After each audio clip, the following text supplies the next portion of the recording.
Well, I would start with the main purpose of the union that defends the rights of police officers and not only of the MIA contractual staff, that we represent everyone equally. And as for grievances and rights, I sued the employer, in this case IPJ Prahova, because I represent the police contractual staff from IPJ Prahova. I sued for overtime not recovered, neither with time off, nor paid.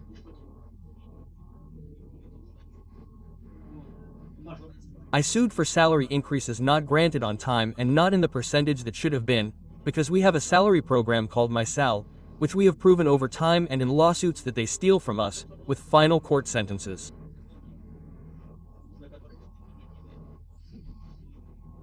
Summarizing all the lawsuits that we have on the docket of the courts in the country, for our members, somewhere around 1,000 lawsuits, the large share for overtime.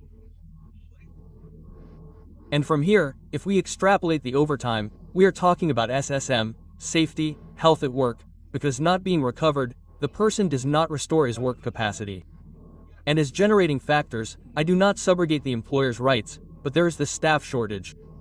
The staff shortage is over 25% at IPJ Prahova, which means that the policemen must work continuously, uninterrupted. Although the police service is continuous, it is one in which the policeman must show availability, proof of availability, but not him as an individual to be at work non-stop. And from here we went and sought justice in the courts, which did not give us justice. They found that our rights were violated from this point of view.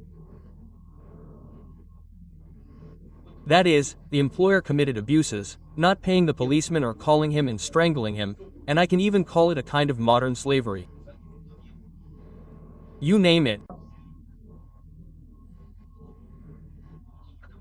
I would point out, in the context of working conditions, I would also point out the situation of those who have been in conflict with the law, not out of pity and to embitter my police colleagues, who day after day, night after night, are on the streets, catching criminals, after which it is clear that they must be presented to the courts, prosecutors' offices, for the issuance of legal provisions and legal measures. Yes, but here I don't know how many people know, and it is good for civil society to know that the police officer does not just catch the criminal, he must accompany him, take him to custody, he must take him from custody, take him to the prosecutor's office, from the prosecutor's office to the court and all that, and all transfers must be made by police officers. Here, the Prahova police station, like the other inspectorates in the country, has and operates a detention center and preventive detention where police officers work. Some permanently, others interfere with them and because they provide support. These police officers work in special conditions. Why? Because it's a special specific. Not just anyone can work there. You have to be a psychologist, you have to be professionally trained, but their number is insufficient. I would call it insufficient. I don't know how much it should be calibrated, but it's insufficient because they have to work overtime continuously. So continuously. And then it's clear that the number is insufficient. They escort, they go day after day, whether they're a driver, whether they're in an escort, whether they're in a team, there's no one to come tomorrow. Everyone who was there yesterday comes and the day after tomorrow and the day after tomorrow and so on. They also ask for support from the operational structures. Those who made the arrests from the operational structures that process criminal cases also give support.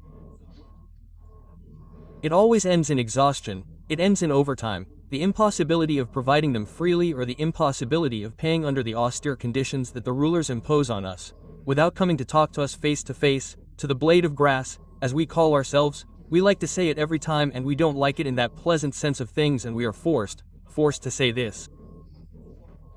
No one comes to see and then says, we reduce. What do we reduce? To the policeman at the detention center, to the policeman who works on criminal cases, or instead of reducing the one who is actually the object of his work? No, we never reduce anything to the detainee. We reduce the policeman and force him to work extra. And I come back to that modern slavery that I mentioned earlier.